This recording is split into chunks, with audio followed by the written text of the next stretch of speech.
Welcome to Metro Talk. I'm Kent Scheffel. Thanks for being with us. Pat Gowan, one of the editors with the Post-Dispatch, is here. Welcome, Pat. I can't. And Jim Schrader, the publisher of the Telegraph, is alongside. Welcome, Jim. Hi, guys. Jim, the mayor of Alton has blocked a burlesque show from appearing at one of the taverns in Alton. Mayor Tom Hakes said it would violate the city code. Bottom line is, do we need that kind of thing blocked? Should it have been blocked? Well, to clarify, as the mayor did in a letter to the editor yesterday on Monday, he didn't ban anything. That is not something that necessarily falls within the powers of the mayor, as it was related to us. By Mayor Hakes' own admission, he has not seen the show, but someone sent him some links to YouTube videos of videos that were shot in a performance of this troupe in Alton from a year or so ago. They've been here 2 or 3 times before in different venues. And he felt like the video portrayed such amount of nudity to violate the ordinance as it stands in the city of Alton. And contacted, I guess initially the bar owner, and then the bar owner contacted the promoter that actually puts on the show, and basically said that, you know, the show can't proceed like that, and that this violates the ordinance, and therefore, you know, it couldn't happen. The promoter said he subsequently tried to, so the promoter, excuse me, to back up a minute, the promoter decided to, you know, basically put the performance on hold, asking to meet with the mayor and find out what they could do to fall within what they believed would be the ordinance, even though they thought they were before.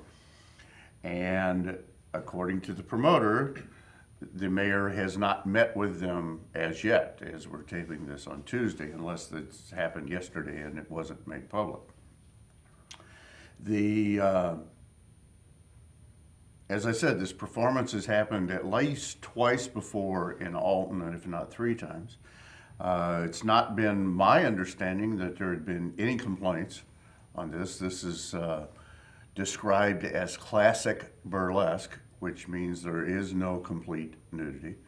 The dancers are always in G-string underwear and pasties on the breasts, and that they believed that that was within the spirit of the law. The mayor says no.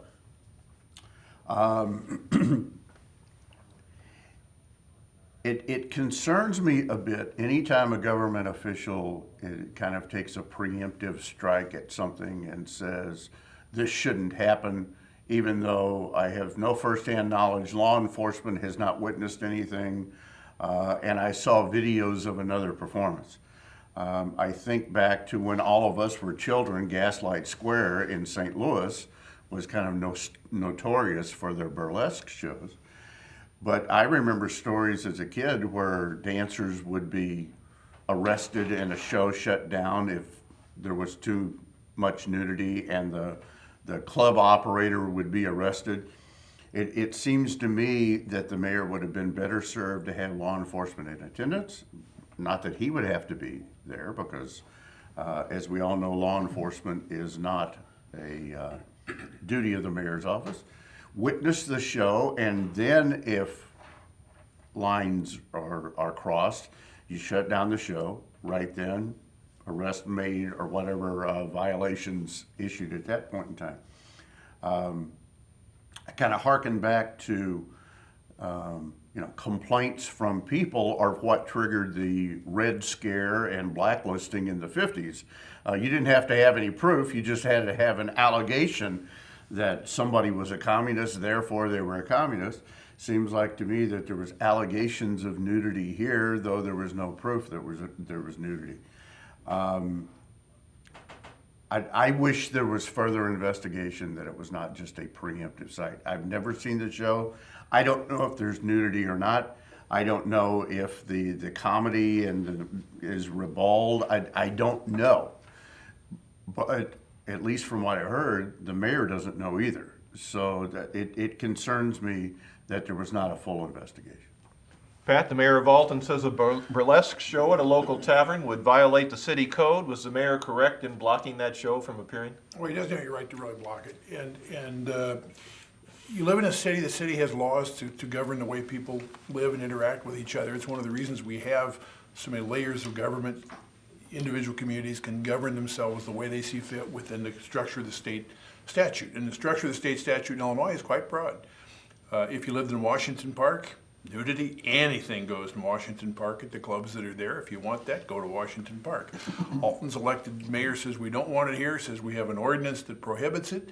So the process is very simple. If I run a burlesque show and I don't think that I'm violating the law, I have the burlesque show. I'll do it.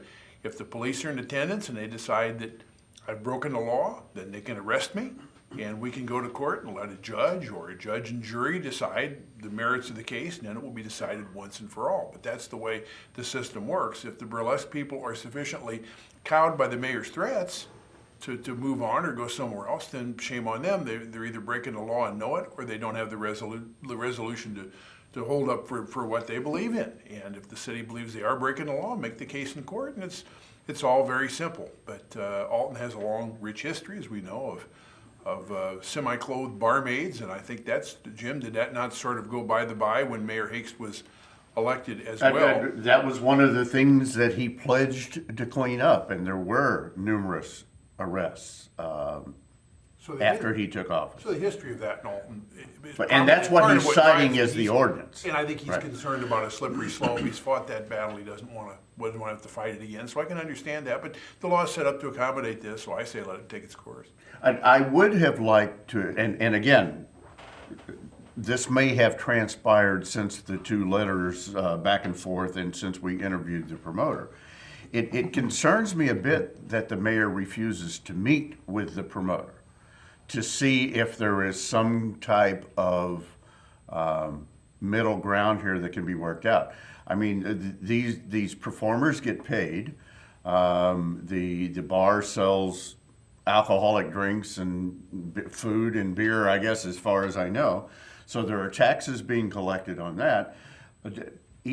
The State Street, 3rd Street area is the entertainment district for Alton, and you would think that you would want to work with as many people possible to have as many types of performances down there as possible. One of our sound-off callers brought up what I thought was an excellent question just because of the size of the venue. What happens the next time Argosy Casino decides to bring in the Chippendale Dancers, which also strip down to G-strings? Will the mayor step in on that one as well, or because of the tax revenue generated by the Argosy Casino, is he going to be a little more willing to kind of turn his head the other way?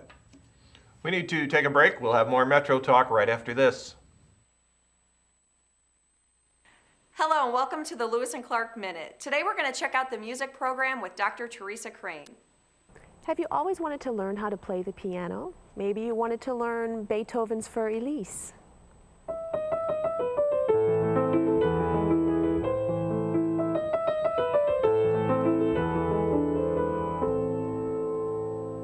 Or maybe you like a more popular style like Jim Brickman.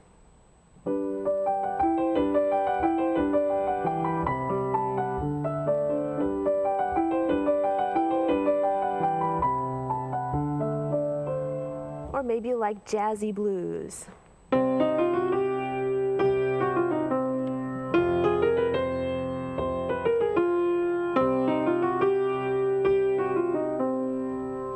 You can learn all this and more right here at Lewis and Clark Community College.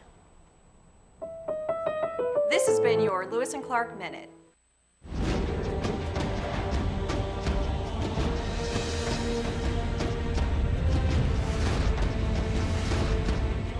When you open a book, you can explore new lands, make new friends, and discover new adventures. There are amazing possibilities when you open your mind to reading. explore new worlds. Read. 60-inch screen, high definition. Football season is coming up. You can watch it right here. What do you think? I'll take it. Huh? Yeah, that's what I'm talking about.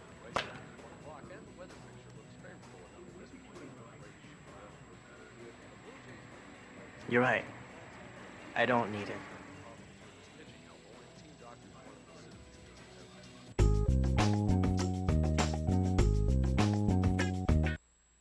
You're watching Metro Talk. I'm Kent Scheffel. Jim Schrader and Pat Gowan are here. Pat, the St. Louis Rams have submitted their proposal for updates to the Edward Jones Dome. That proposal's been estimated to cost up to $700 million. Should the Convention and Visitors Bureau be concerned about that price tag, or is this part of a negotiation tactic? Our audience is here in Illinois, and I think on behalf of the Illinois fans, I don't think any amount of money is too much for Missouri taxpayers to spend in order to make a better venue for Illinois people to come watch football. We really are in the cheap seats over here. Whatever happens, we're not going to have to pay for it in Illinois. And $700 million for the people in the St. Louis area. That's about $350 a person in the metropolitan area, about $350 per capita.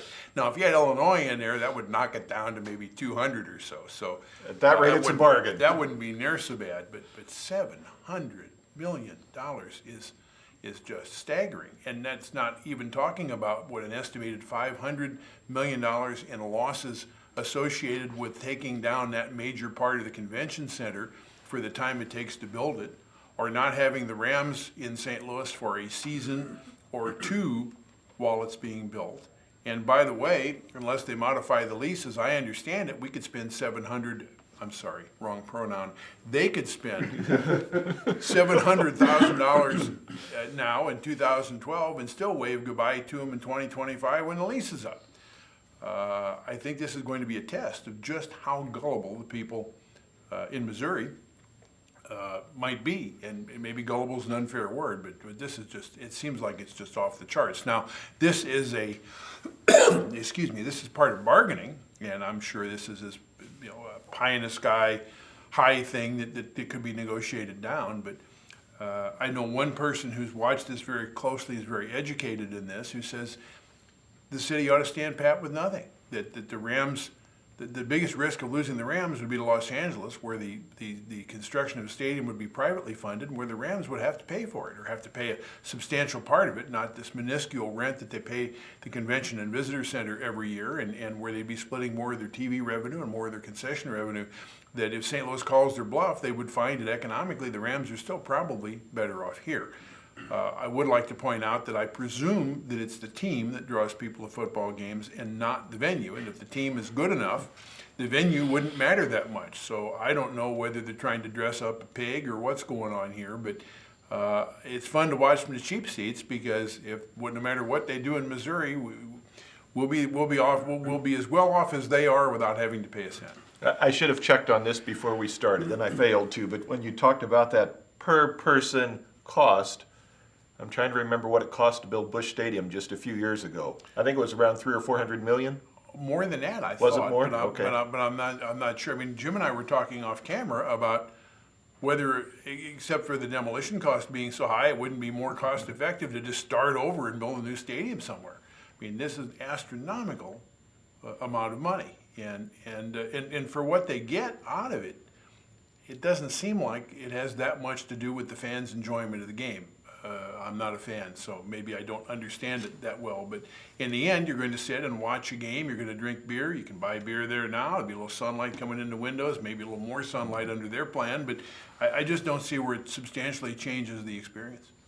Jim, should the Convention and Visitors Bureau be concerned about $700 million price tag, or is that purely for negotiation purposes?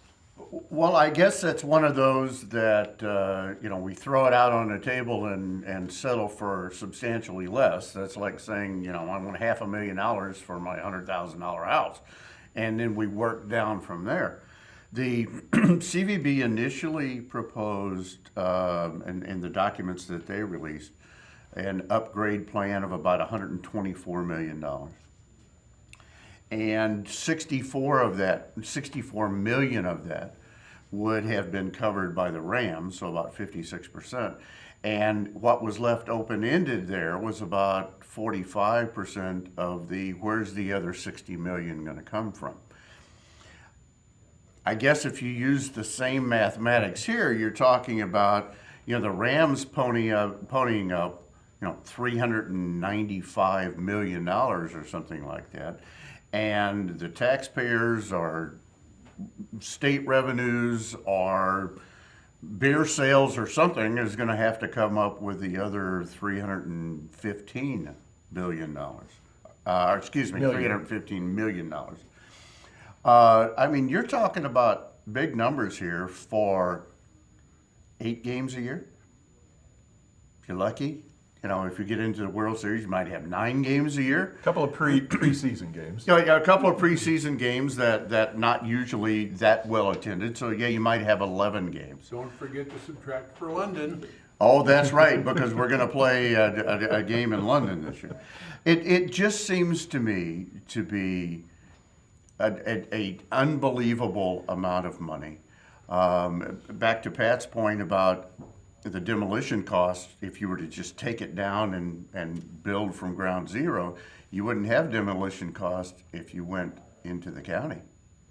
There's lots of spare ground out there. I suspect that you could put that stadium in the spare ground that they have around the practice facility out along Earth City. Or possibly across the street in a vacant bottle district where nothing has been built. Absolutely. I mean, so yeah, you talk about demolition costs, yeah, if you decided to stay there, which of course the city wanted to do. But I can tell you that if I were a resident of the city and the mayor started talking about property tax increases or some other tax increase in the city to pay for a $700 million expansion to the Edward Jones Dome, I'd have a real problem with it. I think the brand new stadium in Dallas costs somewhere around $1 billion from the ground up. If the $700 million figure is true, you'll never get your money back. That's like having an existing house and saying I'm going to build a $30,000 bathroom addition. You'll never get your money. Just a quick thought. I know we're short of time for the next commercial, but the current stadium was built as an addendum to the convention center for purposes beyond the football team. It's there to accommodate large conventions as well and gets a lot of use that way. They don't need anything more there than that for that purpose, which means anything else that's spent now is, unlike the original investment, purely for the football. We need to take a break. We'll have more right after this. Hello and welcome to the Lewis and Clark Minute. Today we're going to check out the radio broadcasting program in WLCA with Mike Lemons. Have you ever listened to your favorite radio station or your favorite disc jockey and say, I could do that? Or maybe you're the type of person who says, I could never do something like that. Well, with the help of first-year mass comm student John, we're going to show you just how easy it is. Each voice intro starts with talking about the band that just played, and we add a station identifier. Next, you want to offer some information that may be of interest to your audience. And finally, tell the listeners what the next song is, who sings it, followed by another station identifier. John will do one live now.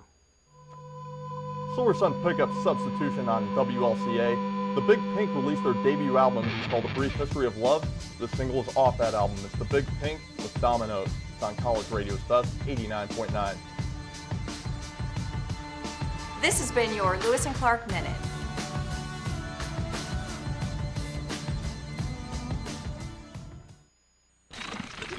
What's that? I don't know. Something I kind of made. Ooh, what's it do? What do I do? Well, thanks for asking. I ring my bell and I like to dance. What do I do? Well, thanks for asking. Ow! Yeah, it still needs a little work. Anything's possible. Keep thinking. Get started on your own inventions or just play some games at inventnow.org. Sounds like you could use some Van Gogurt. It's fortified with arts-rich nutrients to improve your math and reading skills. Catch! Van Gogurt, thanks. So what's the deal with your ear? Always with the ear, huh? Feed your kids the arts. For 10 simple ways to learn how, visit AmericansForTheArts.org. This is Metro Talk. I'm Kent Scheffel. Jim Schrader and Pat Gowan are alongside. Jim, an audit has found numerous problems in the operation of the College Illinois prepaid tuition program. Should that program be phased out? In a word, yes. The fund is upside down. People that put their money in there fully expecting the money to be safe and to grow, even though there were warnings in the fine print saying, it may go up, it may go down. There's not sufficient funding in there to cover the obligations as people thought there should be. I think the implication was, because it was Illinois College Fund, or a College Fund of Illinois, that the state somehow backed these investments, and of course they didn't. It wasn't like a savings account where you put your money away and it sat there and grew by 3% a year. There were other investments going on. I don't know how, just to phase it out, you're going to have to carry some of the current obligations. You can shut it down from here forward. I think it's sufficiently underfunded to the point that possibly the state or someone would have to step in and cover the additional obligations. But I don't think I would allow any more investments. I would shut it down and freeze the fund as it stands today. Pat, the College Illinois Fund had an audit, and the audit found all kinds of problems. Should that fund be phased out? I'm not sure. There are about 55,000 students, I think, that are enrolled in it, or families who have enrolled students in it. The Auditor General's report found signs of poor controls, poor investments, underfunding, risky investments. Did I mention nepotism? Cronyism. In other words, they examined it and found it was an Illinois state-run organization, as we knew going into it. Illinois Student Assistance Commission, its 10-member board has been replaced by Governor Quinn, including the Blagojevich appointee as chairman, whose own investment firm had failed like 2 years before Blagojevich appointed him. He might have been very good at this, I don't know, but it doesn't sound like a very good credential to me. It seems like the thing probably wasn't run very well. Could it be run well and be of benefit to the people of Illinois? Maybe. Other states have this. I'm not a student of what they've done. I'd be interested to know if there is a template by which this works well that we could adopt and maybe do the students some good. I do know from the get-go with this that there were some analysts, believe me, I'm not rich and I'm not good with money, but there are some analysts who will say this is not the best investment for your college costs, that there are better ways to set money aside to go to college than this, that this is a deal, but it might not be the best deal. And with that in mind, that and the question of whether there's a solid template to follow elsewhere would govern, in my mind, the opinion of whether to close this down. I'd certainly leave that on the table, but I'm just not beyond the tipping point about that yet. Jim, legislation that would require retired state employees to pay for their health insurance has moved through the House and Senate. Did that go through the legislature as you expected? Well, I had a very irate phone caller the morning that we ran that story in the Telegraph, and it was a wire service story. And this individual was pointing out to me, though he was very short on details, that he has money deducted from his retirement check every month for his health care. He didn't go into years of service or if he retired, at full vesting. He didn't go into any details. The story basically indicated that someone after 20 years of service can retire with their health care covered, no expense. And a legislator can retire after 4 years, I think it's one term, and with full coverage at no expense. Very generous, let's just say very generous. And something that most rank and file workers in the state would love to have in their benefit package. It just doesn't happen anymore. We've all heard of stories from Boeing and the Post-Dispatch and Procter & Gamble and all kinds of companies that for years provided health care for retirees, just basically saying, we can't do that anymore. The costs have just run rampant. We're all living longer. People are living longer. That's a benefit that we can no longer afford to offer. It would seem to me that the legislator and all state workers would be no better than the rank and file. And if most of the people that these workers serve can't qualify for a benefit like that, it would seem to me that those workers shouldn't be able to qualify for it either. Pat, any surprises with the way the legislature moved through the changes in the pension system for health insurance? Given the financial desperation, no. It passed in the Senate about 3-2. It passed in the House by not quite that margin. The governor says he will sign it. There are about 78,000 people enrolled in this thing. And I think the state expects to save something in the realm of $800 million by doing this. I also understand that there's talk of some sliding scale that would take into account your years of service and your financial need to try to blunt the impact on various individuals.